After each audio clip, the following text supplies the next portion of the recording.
Jadi satu desa itu ada yang menyebutkan bahwa dia dapat desa mandiri gara-gara BUMDes. BUMDesnya oke banget. Nah, desa Ulus bagaimana?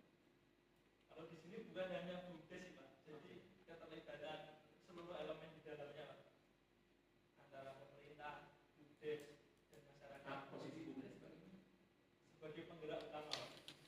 Bagaimana penggerak utama? Jadi yang mengelola secara operasional tadi, di pelaksanaan operasional di situ BUMDes yang mengelola secara operasional. Terus masyarakat pada umumnya kemana? Yang masyarakat yang lain yang nggak bagian sebagai pelaksana operasional atau gimana? Iya, kan bukan, kalau menurut di fenomena kami kan bukan BUMDes yang membuat dia menjadi desa mandiri, bukan saja BUMDes. Iya Pak. Tapi ada yang lain. Nah, penelitian yang lain mah ngomongin desa mandiri itu BUMDes stop, gara-gara BUMDes stop. Nah, fenomena nakal mah tidak itu. Apa? BUMDes dan banyak hal. Nah, bagaimana tuh posisinya BUMDes dalam dengan banyak hal? Nah, ini saya kembalikan lagi ke konsep desa mandiri ya, berdasarkan Permenkes di sini bahwa banyak faktor yang mempengaruhi desa mandiri di sini, bukan hanya di pengelolaan BUMDesnya saja, tapi seperti penyediaan layanan dasar, terus tata kelola pemerintahan desanya juga dimasukkan ke dalam klasifikasi, sehingga desa tersebut bisa dikatakan tertinggal, mandiri, maju dan lain sebagainya. Berarti penelitian kamu malah lebih komplit dari penelitian itu. Kemungkinan sih Konfliknya memasukkan apa? memasukkan seluruh komponen yang ada di desa mandiri Pak. Biasanya secara umum rata-rata penelitian di situ hanya menggambarkan mandiri ini sebagai keberhasilan desa dalam membiayai atau mengelola desanya secara mandiri tanpa bantuan dari pemerintah pusat. Tetapi dalam implementasinya pada 2025 ini desa mandiri itu tidak sebatas kemampuan ekonomi saja, tetapi beberapa 6 komponen tersebut Pak. Terus kalau di tata kelola pemerintahan yang baru, partisipasi itu salah satu, hanya salah satu yang disebut tata kelola pemerintahan. Salah satu poin yang lainnya. Yang lainnya seperti pelembagaan keuangan. Nah, BUMDes tadi juga masuk di sini dalam pelembagaan. Jadi lembaga eksternal desa seperti BUMDes, PKK dan lain sebagainya itu masuk di tata kelola pemerintahan di sini. Jadi nggak hanya BUMDes saja yang menjadi faktor terwujudnya desa mandiri di sini. Kan di tata kelola pemerintahan yang baru itu ada partisipasi, akuntabilitas, dan transparansi. Di sini kamu ngomongin partisipasi sejak. Nah, transparansi dan akuntabilitasnya ada cerita? Ada di bagian pengawasan dan evaluasi Pak. Oke, seperti apa?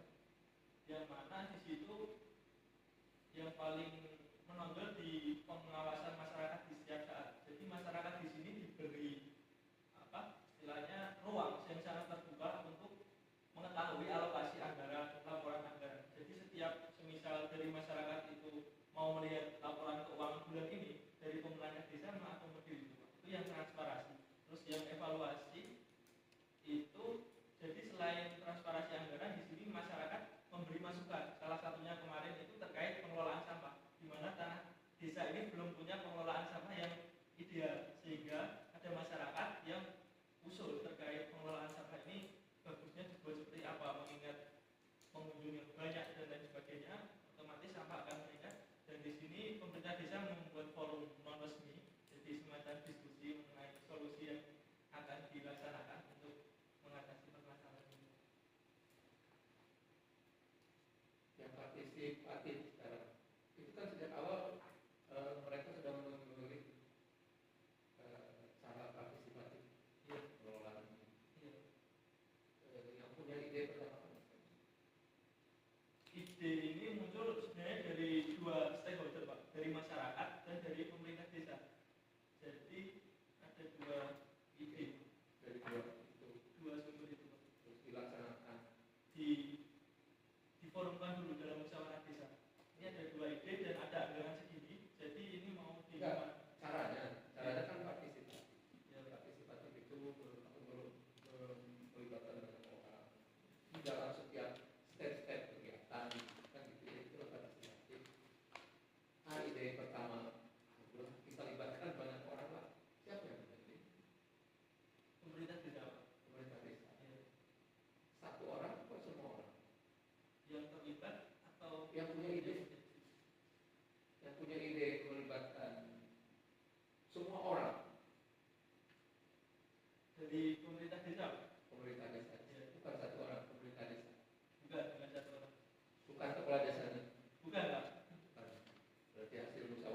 baiknya Ya dari menurut kamu apa yang membuat dia menjadi baik di mata kamu?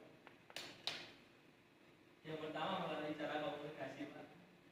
Oke. Terus Yang kedua cara menghargai orang.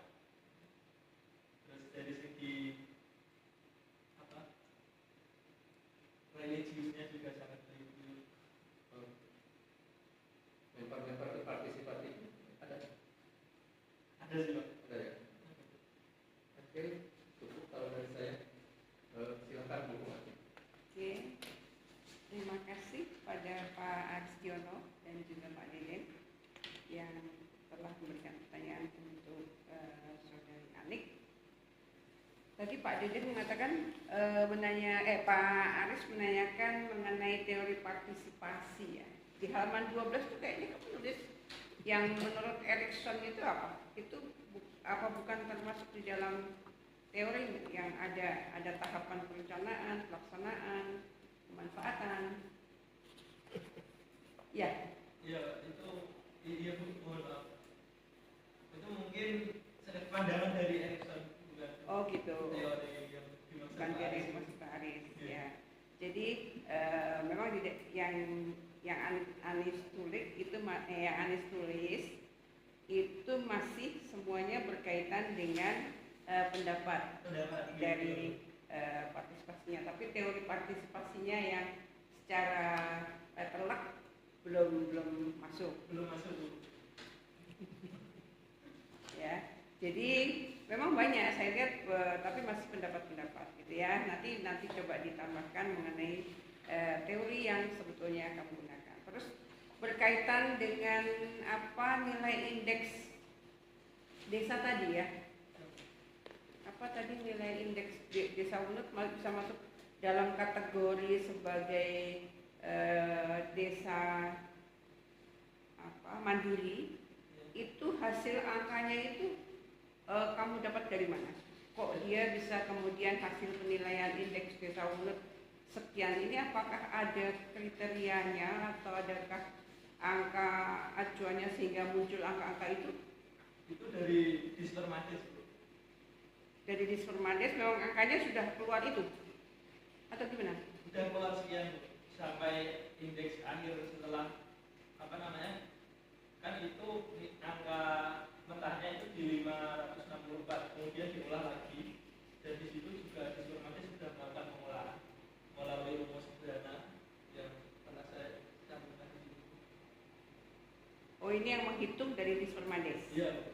Jadi kamu ini artinya hanya menuangkan angka dari hasil dari Dispermades. Iya Bu, mengingat penelitian ini kualitatif Bu, bukan kuantitatif, jadi angka di sini hanya digunakan untuk mendeskripsikan saja tanpa melalui proses pengolahan data kuantitatif. Oke. Berarti dia kemudian tidak masuk di dalam indeks desa mandiri ya. Nah, kan ini dia utamanya adalah pengelolaan di dalam mengelola sebagai pariwisata air ya. Nah, mengenai rencana tata ruangnya memang cocok untuk wisata air atau gimana? Nah, di sini berdasarkan peraturan daerah Klaten nomor 10 tahun 2021 pasal 83 ayat 2 menyebutkan bahwa kawasan ini terletak di kawasan perikanan budidaya yang salah satunya boleh dimanfaatkan untuk kegiatan penelitian, pendidikan, dan pariwisata. Jadi secara tata ruang diperbolehkan untuk pengelolaan pariwisata. Terbukti dari izin bupati yang terbit di sini dan terbit izin bupati, setelah itu dikukuhkan lagi dalam musyawarah desa dalam bentuk perdes. Oke, berarti memang peruntukannya bisa untuk pariwisata. Bisa ya. Kemudian sumber airnya. Nah, di sini kan kamu kalau nggak salah di situ ada 2 sumber mata air atau istilahnya umbul ya. Ya. Umbul apa itu? Umbul pelem dan umbul gede. Nah, 2 umbul itu apakah istilahnya mata air itu tidak mengganggu untuk pertanian di sekitarnya? Kalau digunakan pariwisata situ kan otomatis menyerap air banyak tuh di situ. Di situ yang pertama mungkin terkait mengganggu pertanian ya. Di sini itu sistem airnya hanya lewat, jadi di situ ditampung, setelah itu dikeluarkan lagi untuk irigasi, dan setiap sore juga air tersebut dikeluarkan kembali, sehingga debit yang keluar dan masuk di sini sama saja dengan adanya pariwisata ini maupun tidak ada. Terus terkait mungkin tambahan terkait rumah tangga ya, di situ juga ada pompa tersendiri khusus yang dari langsung sumber mata air didistribusikan ke warga. Jadi di sini tidak mengganggu kedua fungsi baik pertanian maupun kebutuhan rumah tangga. Ya, artinya biasanya kalau untuk kebutuhan kolam kan apa ya? Kalau kolam kadang-kadang kan diberi diberi pembersih gitu ya, kayak kaporit atau apa. Nah, kalau terus dibuang apa nggak ganggu? Untuk di sini konsepnya tanpa kaporit sama sekali. Jadi di situ pemerintah desa selalu mengeluarkan airnya di setiap sore. Jadi tanpa menggunakan kaporit, air yang digunakan dikeluarkan kembali tanpa obat tadi. Oh, berarti langsung memang dari umbul itu asli, masih bersih. Jadi setiap sore langsung dibuang, tidak ada istilahnya kotoran yang mengendap. Jadi langsung keluar semua. Langsung keluar semua. Itu yang digunakan untuk pertanian. Iya. Tapi kalau untuk yang rumah tangga diambil dari umbulnya langsung. Ya, di umbulnya langsung ada pompa utama yang membedakan antara yang dialirkan dan yang dipompa keluarga. Nah, di sini kalau kamu gambarkan ada sumber mata air Munut ya yang direhab. Nah, itu apakah memang di sumbernya atau hanya ketika yang akan dialirkan untuk jadi kolam? Yang direhab yang akan dialirkan. Jadi dulunya di situ merupakan pertanian, tapi pertanian selada air yang penghasilannya mungkin nggak sampai 10 juta setiap tahunnya di area hamparan itu, dan mungkin dirasa kurang produktif, sehingga pemerintah desa ini melakukan inovasi terkait pembangunan itu tadi. Jadi dua umbul itu masih asli, artinya ini loh, yang dipakai untuk ke kolam wisata, untuk kolam renang dan sebagainya itu bukan dari umbul yang langsung. Bukan, jadi aliran airnya dari kolam. Artinya dari segi lingkungan itu sudah sesuai ya. Tata ruangnya diperuntukkan untuk itu, untuk pertanian juga sudah dapat aliran air tersendiri yang setiap hari dia tidak terganggu ya. Jadi lahan pertanian di sekitarnya otomatis kan lahan pertanian banyak tuh, otomatis dia tidak kekurangan air. Oke. Tadi berkaitan dengan sampah itu gimana akhirnya? Akhirnya di sini ketika saya di situ tuh masih sebenarnya setelah saya di bulan ini tuh ada peresmian pengelolaan sampah. Jadi di situ ada pemilahnya, ada yang dirasa tidak bisa digunakan, ada tempat pembakaran tanpa polusi, jadi itu tidak menghasilkan polusi dan tidak bisa membuat alat itu. Kalau terkait tidak lanjut tidak saya masukkan di sini karena dalam hal ini penelitian saya sudah selesai di situ. Selain itu juga tadi selain mengatasi di umbul pulamnya, di situ juga mengatasi secara makro. Jadi seluruh warga di sini dengan adanya pengelolaan tersebut diberi tempat sampah untuk memilah. Jadi nanti ada petugasnya tiap pagi ngambil gitu. Bukan hanya berhenti di umbulnya saja, tetapi jadi kebijakan makro.